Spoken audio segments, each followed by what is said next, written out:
शर्म आती है जी पाकिस्तान की सियासत को देख के, शर्म।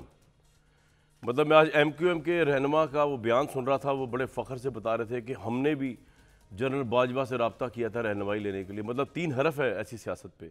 मतलब ये हमारे अवामी नुमाइंदे हैं। फिर ब्लेम करते हैं आप फ़ौज को, ब्लेम करते हैं इस्टेब्लिशमेंट, उनका भी कसूर है, नो डाउट। मैं तो जैसा आपको बताता आ रहा हूँ, जब इमरान खान को सपोर्ट कर रहे थे साढ़े तीन साल में से कम 3 साल या पौने 3 साल, तो मैं उनको बता के आ रहा था आप गलती कर रहे हैं। और बड़ा शुक्र है उन्होंने अपना इरादा कर लिया और अपने आप को न्यूट्रल कर लिया। जो चाहे भी कहता रहे उसको, लेकिन ये सही पॉलिसी थी और उस पर ही काम से। MQM हैरान कुन बात है जी, हम तो मासिस की मिडिल क्लास की पार्टी है, हम तो आइन पे बिलीव करते हैं। और ये आपका सियासी वो है नो हाउ कि जी आप जाके आर्मी चीफ से मशवरा कर रहे हैं कि जनाब अब हम आप बताइए किसकी तरफ जाएं। पहले भेड़ बकरियों की तरह इमरान खान साहब के साथ भेज दिया, उनकी तो मेजॉरिटी थी नहीं, खैर ये अलाइस को भेज दिया वहाँ पे।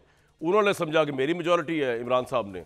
उसके बाद जब वो मेजॉरिटी हटी तो इमरान साहब ने उसके बाद जो बयानिया बनाया और उसके बाद बयानिया खुद ही रद्द किया। और आजकल परवेज़ इलाही साहब बड़े तसल्ली के साथ उस बयानिया को रद्द करने में लगे हुए, बाजवा साहब को डिफेंड करते हुए। वो अब तारीख बन गई और बच्चों को पढ़ाई जाएगी। लेकिन ये खबर जो है ना, मेरे ज़हन से उतरने का नाम नहीं ले रही। ये उतरी थी तो इमरान खान साहब का एक और स्टेटमेंट आ गई कि मैंने जनरल बाजवा को कभी बॉस नहीं कहा था। आप सही फरमा रहे हैं सर, आपने कभी बॉस नहीं कहा था। प्रॉब्लम ये है, मैं आपको हक़ाइक़ बताता हूँ हुआ क्या। जब नए आए बाजवा साहब ने इनकी हुकूमत बनवा दी, मेजॉरिटी तो इनके पास थी नहीं, तो इमरान साहब बड़े खुश थे, ओवरवेल्म्ड थे। तो ये हर मीटिंग में और जब भी बाजवा साहब इनसे मिलने आते, ये बड़े आपको जिम्मेदारी से बता रहा हूँ, ये बाजवा साहब को कहा करते हेलो पार्टनर। तो बाजवा साहब ऑब्वियसली के बॉस है इमरान खान साहब एज अ प्राइम मिनिस्टर। तो जनरल बाजवा ने एक दिन इनको कहा एज आर्मी चीफ के sir I am not your partner, you are my boss. तो तब इमरान खान साहब को थोड़ा समझ आया कि ये क्या इसकी इतनी तशहीर क्या करनी, अगर अलायंस था भी हुकूमत बनाने के लिए बाजवा साहब से, उनका ये नहीं था। ये मामला था। तीसरा जी घड़ी का मामला है, ये समझ से बाहर है।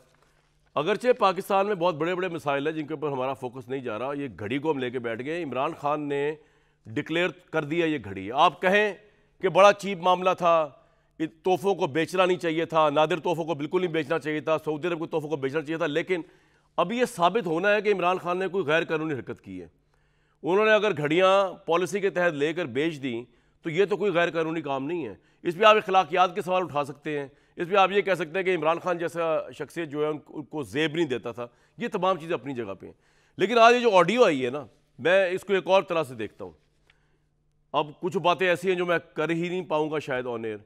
ये जो ऑडियो आई है, इस ऑडियो के हवाले से जिसमें मुबैना तौर पर बुशरा बीबी साहिबा जो हैं वो जुल्फ़ी बुखारी साहब को कह रही हैं कि जी आप जाके बेच दें इनको, तो ये मेरे लिए इतना बड़ा मसला नहीं है।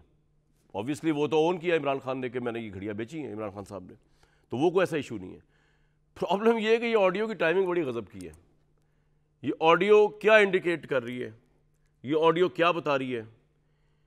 मेरे नज़दीक, मैं बड़ा मोहतात एनालिसिस भी करूँ कि अब करप्शन पे किसी को माफ़ी नहीं मिलने वाली।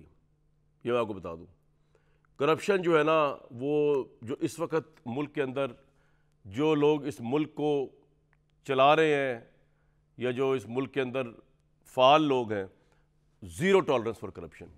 और ये आपको अब नज़र आ जाएगा अगले कुछ सालों के अंदर। आज से काम शुरू हो चुका है। इससे ज़्यादा मैं क्या इस पर बात करूँ।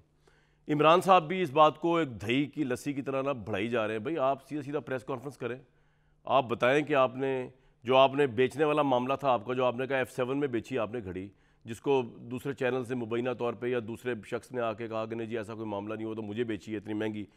वो जो आपने रसीद कच्ची दिखाई है F7 की, उसके मोहम्मद शफीक साहब जो हैं उन्होंने भी घड़ी खरीदने की नफ़ी कर दी है। अब ज़रा पहले उनका बयान चला दूँगा। इमरान खान साहब खुद भी बहुत जिम्मेदार हैं इस तमाम मामले में कन्फ्यूजन फैलाने के, क्योंकि मामला को ऐसा है कोई नहीं, लिए तो लिए आपने, बस ठीक है आपने पैसे जमा करा दिए तो आगे चलना चाहिए। लेकिन इमेज वाइज बुशरा बीबी और जुल्फ़ी बुखारी साहब की ये मुबैना ऑडियो जो है, ये एक बड़ा इंपॉर्टेंट चीज़ सामने आई है और उसकी टाइमिंग बड़ी परफेक्ट है।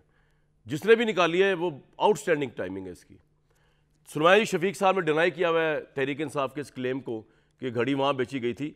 तो अब सवाल ये है कि घड़ी यहाँ बेची गई थी या दुबई बेची गई थी और किस प्राइस पे बेची गई थी, ये भी जवाब दे देंगे इमरान साहब। लेकिन सुनवा दें शफीक साहब ने क्या कहा। तो ये इमरान साहब का जो बयान है या तहरीक इंसाफ का, उसको मुबैना तौर पे अगर शफीक साहब की बात सही मान ली जाए, उसको रद्द किया गया है। मोहम्मद शफीक ने कहा कि घड़ी मुझे नहीं बेची गई। तो ये मामला तो जनाब चलता ही रहेगा। लेकिन इस मुल्क के इशूज़ इससे लार्जर देन लाइफ है। ये मुल्क बैंकरप्सी के ऊपर खड़ा हुआ है, कोई PDM हुकूमत को पूछने वाला नहीं मेरा ख्याल से। और पूछने से मुराद मैं और किसी की तो इशारा नहीं कर रहा, अवाम अवाम। तो आज एक और बहुत बड़ी खबर आई है लंदन से कि बरतानवी अखबार डेली मेल ने वज़ीर आज़म शहबाज शरीफ से माफ़ी मांग ली। इसकी डिटेल क्या है ये मैं आपको लंदन से भी थोड़ी देर में दूंगा।